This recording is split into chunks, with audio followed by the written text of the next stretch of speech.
सामने उसने सीधा उन पर काट प्रहार किया। अरे गिनती नहीं कितने अंग्रेजों को फिर मौत के घाट उतार दिया। जंगे मैदान किया उसने। तब ये ऐलान किया उसने कि धड़ से जब तक शीश जुड़ा है, धड़ से जब तक शीश जुड़ा है, मैं दम नहीं भरने दूंगी और जब तक जीवित हूं फांसी पर कदम नहीं रखने दूंगी। वाह! तब हर राजा क्या थी रानी लक्ष्मीबाई सुनना कि तब हर राजा अगर झांसी की रानी सा जज्बा कर लेता। 565 रियासत थी उसे भैया, देश आजाद होने के पहले 565 रियासतें कि तब हर राजा अगर झांसी की रानी सा जज्बा कर लेता। अरे किसी अंग्रेज की औकात नहीं थी भारत पर कब्जा कर लेता, किसी अंग्रेज की औकात नहीं। मेरे दोस्त एक जन ने मुझसे पूछा कि सिख की परिभाषा क्या होती है, सिख क्या होते हैं। सिखों के 9वें गुरु, बस 5 मिनट का समय और लेता हूँ, कि सिखों के 9वें गुरु तेग बहादुर जी ने कश्मीरी पंडितों की रक्षा के लिए दिल्ली के चांदनी चौक पे अपना सर कलम करवा लिया था। तब मैं आप लोगों को बताना चाहता हूँ कि क्या होते हैं सिख। सिख की परिभाषा क्या है? स्वागत है कि हम जान हथेली पर लेकर पैदा हुए, हम जान हथेली पर लेकर पैदा हुए, तलवारों से खेलकर बड़े हुए, देश धर्म पर संकट आते रहे, हम केवल उनसे लड़ते रहे और जब जब देश ने पुकारा हमको, हम हंस हंस कर फांसी भी चढ़ते रहे। अरे हमको रुई लपेट कर जलाया गया। मुगलों द्वारा धर्म परिवर्तन ना करने पर जो यातनाएं दी गई थी कि हमको रुई लपेट कर जलाया गया, दीवारों पे भी चुनवाया गया, हमारे शरीर पर आरा चढ़वा के हमको 2 टुकड़ों में बांटा गया, गरम तवे पे बैठाकर हमको पुर्जा भी काटा गया और पुर्जा कटकर भी हम धर्म पर चलने से रुके नहीं और शीश चांदनी चौक पर कटवा लिया, मगर मुगलों के आगे झुके नहीं।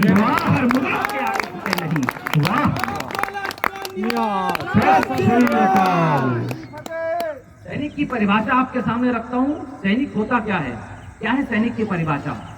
कि वतन पर मर मिटने का अरमान रखते हैं। सैनिक की परिभाषा इससे कम शब्दों में नहीं, वतन पर मर मिटने का अरमान रखते हैं, छुपा कर दिल में अपने हम हिंदुस्तान रखते हैं और चारों पहर रहता है हम पर मौत का पहरा। सैनिक है साहब, सैनिक हथेली पर जान रखते हैं, हथेली पर जान रखते हैं। अच्छा, बिहार का एक सैनिक शहीद हुआ तो वहां के एक नेताजी ने बयान दे दिया कि इनकी मौत का क्या अफसोस करना, इनको तो तनख्वाह इसी बात की मिलती है मरने की। मुझे एक बड़े कवि की, मुझे किसकी पंक्तियां मुझे ध्यान नहीं आ रहा है, पर एक बड़े कवि की पंक्तियां मुझे याद आ गई कि बुलंदी का नशा सीमतों के जादू तोड़ देती है, हवा उड़ते हुए पंछी के बाजू तोड़ देती है और सियासी भेड़ियों थोड़ी बहुत गैरत जरूरी थी, तवाया पक किसी मौके पे घुंघरू तोड़ देती है, किसी मौके पे घुंघरू तोड़ देती है। तब मैंने लिखा कि बंद करो शहीदों पे राजनीति करना, बंद करो शहीदों पे राजनीति करना, ये रैलियां, ये भाषण, ये धरना, बंद करो शहीदों पे राजनीति करना, ये रैलियां, ये भाषण, ये धरना, और नेताजी अपने देशभक्त होने का सबूत जरा दो, और इतनी है चिंता देश की तो अपने बेटों को सेना में भर्ती करा दो। वाह!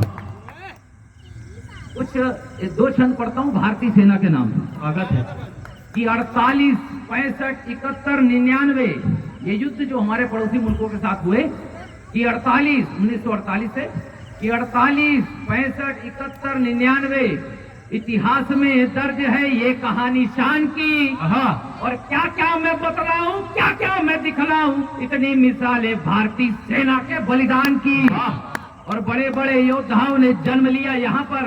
ये भारत की धरती कोई मामूली धरती नहीं है कि बड़े बड़े योद्धाओं ने जन्म लिया यहाँ पर और बाजी लगा दी यहाँ वीरों ने जान की, और रक्त से सिंचा हुआ है हर कोना यहाँ पर, इसलिए उपजाऊ भूमि मेरे हिंदुस्तान की। सैनिक की सोच मैंने लिखने की कोशिश की है कि सैनिक की सोच क्या सोचता है सैनिक की सोच एक नया लिखा है, आप लोगों के सामने रखता हूँ कि सैनिक की सोच क्या है। इस सोच में सोचा जो उसने सैनिक बनूंगा मैं, भैया सोच में सोच, वाह! इस सोच में सोचा जो उसने सैनिक बनूंगा मैं, सोच के ही सब कुछ शमशान कर देते हैं। कोई युवक ये सोच लेता है कि मैं सेना में जाऊंगा, उसी वक्त वो अपनी मृत्यु की सोच लेता है कि जान है जहान है, वरना तिरंगा उड़े शमशान है। वाह!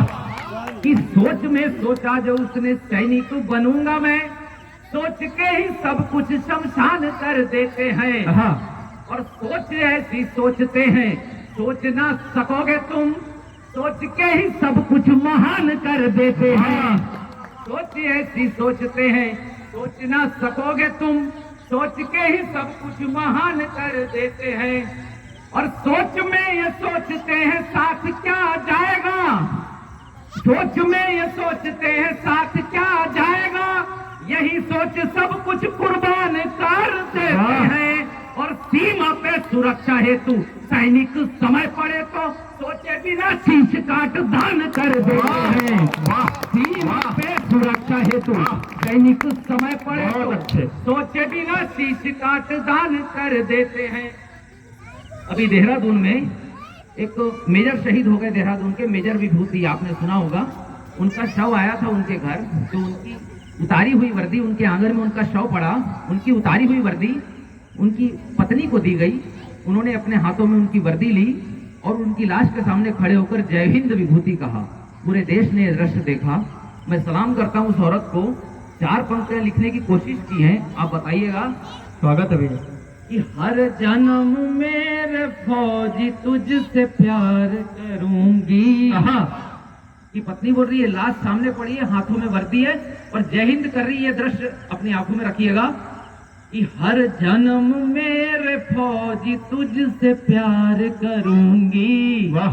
पहले इनकार करूं फिर इजहार करूंगी। पहले इनकार करूं फिर इजहार करूंगी।